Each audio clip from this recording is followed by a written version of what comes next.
নমস্কার, কেমন আছেন সবাই?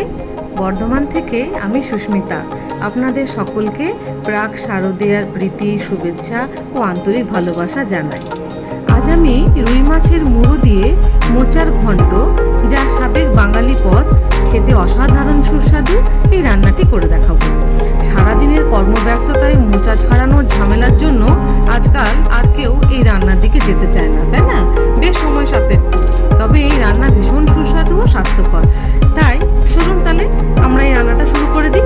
প্রথমে মোচা ভালো করে ছাড়িয়ে নিয়ে খুব কুচি কুচি করে কেটে নিতে হবে। তারপর একটা পাত্রে, বড় পাত্রে নুন হলুদ দিয়ে সেই জলের মধ্যে ওই ছাড়ানো মোচা, মানে যেটা আমি কুচি কুচি করে কেটে রেখেছি, সেটা দিয়ে দিতে হবে। দিয়ে খুব ভালো করে একটু খানিকক্ষণ ভিজিয়ে রাখতে হবে। আমি ভিজিয়ে রাখি, তাহলে কি হয়, মোচার কষটা অনেকটা বেরিয়ে যায়। তারপর সেটা খুব ভালো করে চটকে চটকে নিয়ে ওটা ভালো করে ছেঁকে নিতে হবে। ছেঁকে একটি পাত্রে রেখে নিতে হবে। আমি এখানে ছেঁকে নিয়েছি। ছেঁকে নেওয়ার পরে ছোট্ট কুকারে দিয়ে তাতে একটু জল, সামান্য একটু নুন, হলুদ তো আগে দেওয়াই ছিল, তবু একটু নুন দিলে খুব ভালো হয়। নুন দিয়ে সেটাকে ভালো করে ঢেকে আমি গ্যাসে একটা সিটির জন্য দিয়ে দেবো। এদিকে অন্যদিকে মশলাপাতি সব রেডি করে নিতে হবে। রেডি করে নেওয়ার পর মাছের মাথা ছিল, রুই মাছের বড় মাথা, তার সঙ্গে দুটো ছোট্ট ছোট্ট মাথাও ছিল, সেই সবগুলোকে আমি একসঙ্গে নুন হলুদ মাখিয়ে কড়াইয়ে তেল গরম করে ভেজে নিয়েছি। মাছ ভাজা হোক, সেই সঙ্গে একটা কথা বলে রাখি, মোচা কিন্তু ভীষণ ভালো, মানে স্বাস্থ্যের জন্য ভীষণই ভালো। আয়রন কন্টেন্ট রয়েছে প্রচুর পরিমাণে। যাদের হিমোগ্লোবিন কম বা রক্তাল্পতায় ভুগছেন, তাদের জন্য মোচা ভীষণই ভালো খাবার। ঠিক আছে, এটা সপ্তাহে এক আধবার রান্না করা যেতেই পারে।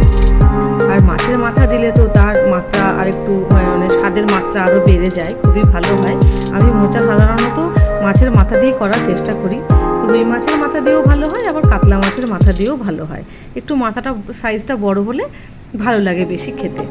নিরামিষ মোচাও তো মানে অতীব সুস্বাদু হয়, যাতে ঘি গরম মশলা দিয়েও করা হয়, সেটিও করি।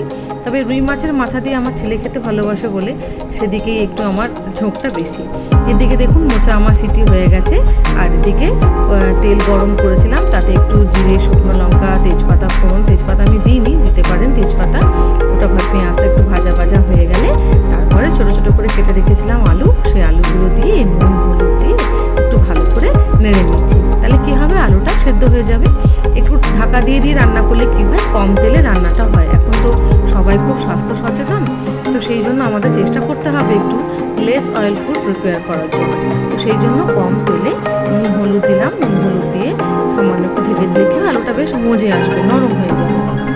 যখন আলুটা ভাজা হয়ে গেল, তখন মশলার মধ্যে আমি একটু আদা আর একটু রসুন খুব সামান্যই নিয়েছি, 3-4 কোয়া রসুন, অল্প একটু আদা আর কাঁচা লঙ্কা আমি পেস্ট করে নিয়েছিলাম, সেইটা দিয়ে দিলাম। ওটা একসঙ্গে আলুর সঙ্গে ওই আলু, পেঁয়াজ আর ফোড়নের সঙ্গে একসঙ্গে খুব সুন্দর করে একটা ভাজা ভাজা হয়ে গেলে, ওই যে মোচাটা সেদ্ধ হয়ে গেছিলো সেটাকে আমি কুকার থেকে বার করে নিয়েছিলাম। সঙ্গে সঙ্গে একটা সিটি হওয়ার পর কিন্তু বেশিক্ষণ রাখা যাবে না, তাহলে মোচাটা ঘেঁটে যাবে।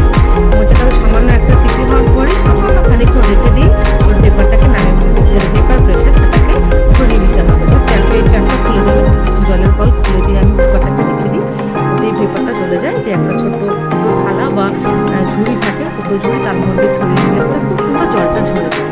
তো তারপরে আমি সেই ভাজা আলুর মধ্যে মশলা কষানো হয়ে গেছে, তার মধ্যে আমি মোচাটাকে দিয়ে একটু এপাশ ওপাশ করে সুন্দর করে নেড়ে নিতে হবে। জলটা একটু শুকনো শুকনো হয়ে যায়, একটু ভাজা হয়, ভালো করে কষা কষা হয়ে যায়। মোচা দেখবেন, এটা একদিক দিয়ে বলতে গেলে খুব ভালো খাবার। আরেকটা দিক দিয়ে বলবো, কারণ আজকাল সবজিতে এত বেশি কেমিক্যাল, প্রিজারভেটিভ বলুন বা কীটনাশক বলুন, এটাও একটা ব্যাপার তো রয়েছে। তাছাড়া আপনার ওই এত সারের ব্যবহার হচ্ছে যে আসল যে স্বাদ, সেই স্বাদটা আজকাল সবজির হারিয়ে যাচ্ছে। কিন্তু মোচাতে তো সেরকম দেওয়ার কোনো উপায় নেই, সেই জন্য মোচা কিন্তু আর একটু বেশি হেলদি, মানে আমরা বলতে পারি। ওই জন্য সপ্তাহে খাবার চেষ্টা করবেন। একটু সময় সাপেক্ষ তো বটেই মোচা ছাড়ানো, আগের দিন ছাড়িয়ে নেবেন। আমি তাই করি, আগের দিন সন্ধ্যাবেলা স্কুল থেকে ফিরে মোচাটা ছাড়িয়ে রেখে ফ্রিজে রেখে দিই, একটা পলিথিনের মধ্যে মুড়িয়ে, বেশ ফ্রেশ থাকে। পরের দিনকে সকালবেলা একটু তাড়াহুড়ো করে কুচিয়ে নিতে হবে, তারপর রান্না করলেই হয়ে গেল। এদিকে আমার মোচা যখন মোটামুটি মজে আসবে, আমি আস্তে আস্তে ভাজা মাছের মাথা যেগুলো ভেজে রেখেছিলাম সেগুলোকে দিয়ে দেবো। দিয়ে তারপর তার উপর দিয়ে একটু ঘি, গরম মশলা দিয়ে আস্তে আস্তে ঢাকা দিয়ে মজিয়ে রান্না করতে হবে। ওপাশে আমার ওই গ্যাসে দুধটাও গরম হয়ে গেছে।